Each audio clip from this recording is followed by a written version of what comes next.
tous, aujourd'hui je vais parler de notre responsabilité, car nous avons tous une responsabilité, qu'on fasse quelque chose ou qu'on ne fasse rien. D'abord je voudrais parler de la définition que j'ai trouvée dans le Larousse, d'ailleurs il y a plusieurs définitions. La première définition donc c'est l'obligation ou nécessité morale de répondre, de se porter garant de ses actions ou de celles des autres, comme par exemple celles de nos enfants quand ils ne sont pas majeurs. La deuxième définition, c'est la responsabilité, c'est une fonction ou position qui donne des pouvoirs de décision, mais qui implique que l'on rende des comptes. Et cette deuxième définition, je la trouve très importante, parce que ça montre à quel point notre société est une société hiérarchisée de manière bureaucratique, presque pyramidale, avec le patron en haut, les sous-patrons qui reçoivent les ordres d'en haut et les employés qui, eux, sont tenus d'obéir aux ordres s'ils ne veulent pas perdre leur emploi la plupart du temps. D'ailleurs, c'est un système que je trouve très similaire avec quand on rentre à l'école. On nous donne plein de règles et souvent, les règles qu'on nous donne, on nous dit si tu le fais pas, t'es puni, comme rentrer dans la classe deux par deux, en rang, bien gentil, si on sort du rang, on est puni. Et du coup, c'est voilà, le discours qu'on nous donne dès l'enfance et dans ce système bureaucratique avec patron, sous-patron, employé, c'est tu fais ce qu'on te dit, si tu le fais pas, t'es puni ou t'es viré. Et ce type de discours, il ne nous donne pas vraiment de responsabilité en fait, il nous donne surtout des ordres à respecter, avec un langage bureaucratique qui, du coup, c'est je dois le faire, c'est mon patron qui me l'a demandé, ou c'est la maîtresse qui veut que je le fasse. Et à travers ce discours bureaucratique, qui est appelé Amtssprache en allemand, donc on se déresponsabilise de nos actions avec ce langage bureaucratique qui fait que c'est pas nous qui avons choisi de faire ça, c'est le patron qui nous a dit de le faire. Voilà, on était obligé de le faire. Du coup, en soi, le système, il est plutôt bien rodé parce qu'il se nourrit aussi de notre besoin d'appartenance. Ce besoin d'appartenance, dès l'enfance, c'est ce qui va nous, pas obliger, mais c'est ce qui va nous plier aux règles plus facilement. Dans le sens où un enfant qui arrive dans une école, il a envie d'être accepté par ses camarades, sa maîtresse. Donc il va de lui-même plus souvent respecter les règles s'il veut faire partie du groupe, plutôt que faire le rebelle et être exclu la plupart du temps. Parce que dès qu'on est un petit peu différent dans notre société, on est très vite mis dans des cases et exclu. Et c'est pareil dans le système bureaucratique, avec patron, sous-patron, employé. L'employé a envie d'appartenir à l'entreprise, ne serait-ce que pour avoir un salaire la plupart du temps. Et du coup, on va faire ce qu'on nous demande de faire sans forcément de réflexion, parce qu'on a envie d'appartenir à la société, à l'entreprise, enfin, on a envie de faire partie du groupe, de rentrer dans le moule et que personne ne nous emmerde, tout simplement. D'ailleurs, le système bureaucratique de déresponsabilisation est très pratique, étant donné qu'on est très nombreux. Pratique dans le sens où notre cerveau a une dissonance cognitive naturelle, qui fait que plus on est nombreux, moins on se sent responsable. Je vais vous mettre un documentaire qui s'appelle Dans la tête d'un lâche, dans la description de la vidéo. C'est un documentaire suisse, mais qui est très intéressant dans le sens où il visualise pourquoi on est lâche et à quel moment on se sent responsable. Et c'est dans ce documentaire où il démontre un peu cette dissonance cognitive de plus on est nombreux, moins on se sent responsable. Parce que quelqu'un sera plus apte à le faire, parce qu'il sera plus proche de la personne en danger. On aura toujours des excuses. Plus on est nombreux, plus on se trouvera des excuses pour déporter la responsabilité de l'autre. Et ça, on le fait pas de manière consciente. C'est vraiment une dissonance cognitive. Plus on est nombreux, moins on se sent responsable. Et d'ailleurs, Gustave Le Bon, dès 1895, dans son livre La psychologie des foules, l'avait bien compris. Une foule, il disait lui-même qu'une foule, c'est quelque chose d'anonyme, et l'anonymat de la foule rend chaque individu qui la compose moins responsable de ses actions, de par le nombre. J'aimerais dire et souligner que nous sommes tous libres de nos choix.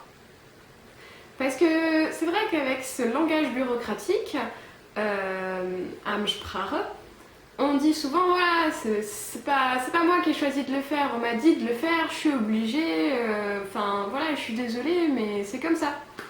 Sauf que on ne fait jamais quelque chose que l'on n'a pas choisi de faire. Dans cet exemple où la personne doit virer quelqu'un d'autre parce que le patron lui a dit,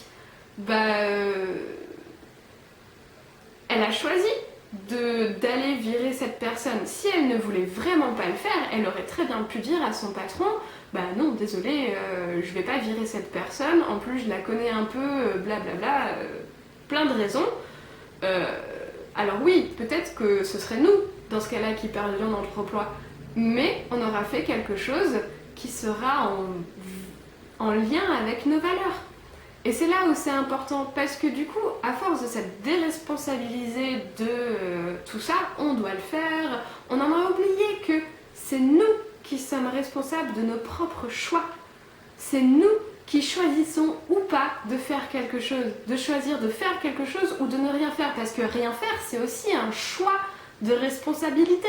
Souvent, on a peur de désobéir parce qu'on a peur de ne plus appartenir au groupe. Je trouve que le meilleur exemple, c'est encore dans l'entreprise, surtout aujourd'hui avec la précarité de l'emploi, où si on n'obéit pas à ce que le patron veut, souvent on dégage et puis on sera vite remplacé par quelqu'un de plus motivé. C'est d'ailleurs souvent leur argument phare. Si tu veux pas le faire, on pourra te remplacer sans problème. Du coup, voilà, notre besoin d'appartenance, il est aussi en lien avec cette envie d'obéir, cette envie d'obéissance. Si on obéit à ce qu'on nous demande, on sera récompensé et on appartiendra à ce groupe. Sauf que même si on décide de désobéir, il y aura toujours, on est tellement nombreux maintenant, qu'il y aura toujours quelqu'un qui aura les mêmes convictions de nous, qui aura les mêmes valeurs. Donc, quels que soient nos choix, on sera peut-être exclu d'un groupe, mais on sera toujours accepté par un autre. On est tellement nombreux qu'on a des millions de possibilités de voir la vie et de vivre la vie. Donc,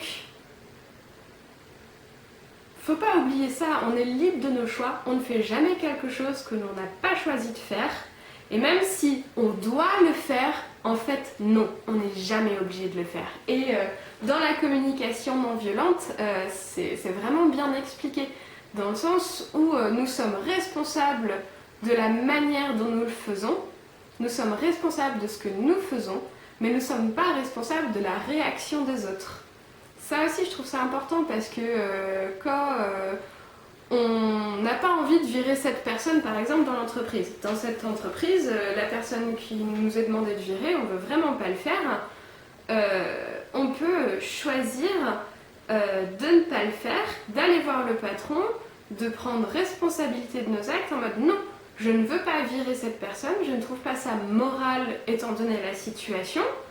J'assume les responsabilités de mon choix. Et le patron, il pourra se mettre en colère tant qu'il veut. Sa colère n'est pas due à ce que vous venez de faire. Sa colère est due à un besoin qui n'est pas comblé. Et c'est ça aussi. Nous sommes responsables de ce que nous faisons. Nous sommes responsables de nos choix. On ne fait pas quelque chose que l'on n'a pas choisi. Mais nous ne sommes pas responsables des réactions des autres. Parce que les autres, ils peuvent interpréter de milliers de façons différentes la manière dont on a agi. Mais ça, c'est plus notre responsabilité. Nous sommes responsables de ce qu'on fait, mais pas de comment la personne en face de nous le ressent. Parce que ça va dépendre de ses besoins.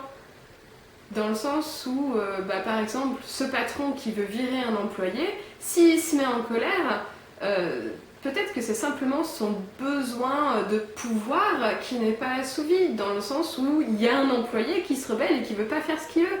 Vous voyez, on est responsable de nos actions, mais pas forcément de la façon dont réagissent les autres. Donc ça, c'est la communication non violente.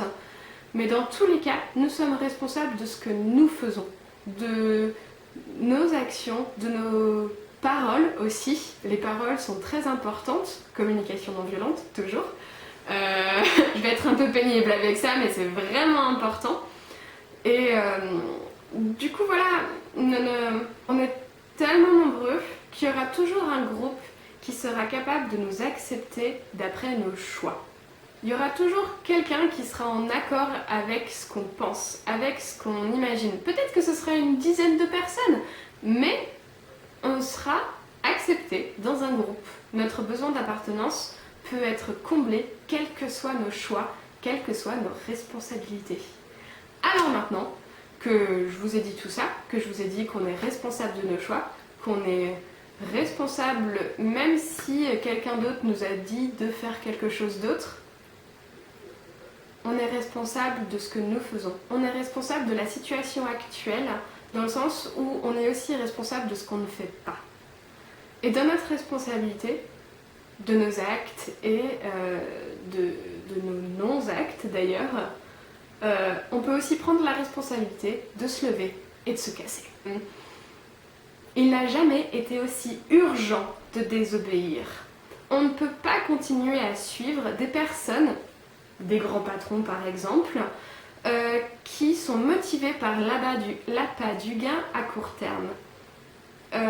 On peut pas espérer avoir un résultat différent en faisant toujours la même chose. Ça, ce serait de l'ordre de la folie d'espérer quelque chose de différent en faisant toujours la même chose. Et puis on ne peut pas espérer une croissance infinie dans un monde hermétique et limité. C'est pas possible. Donc il n'a jamais été aussi urgent de prendre nos responsabilités, de se lever, de se casser du système qui ne nous convient plus. Beaucoup de gens maintenant qui se disent que le système c'est n'importe quoi, mais qui sont là en mode de toute façon faut pas espérer du changement. Bah si, il faut l'espérer le changement, mais de nous, de chacun d'entre nous, de notre responsabilité. On se lève et on se casse. Je pense que si on se lève et on se casse pour créer quelque chose d'autre, ce sera le meilleur moyen de se satisfaire en prenant nos responsabilités. Bonne journée!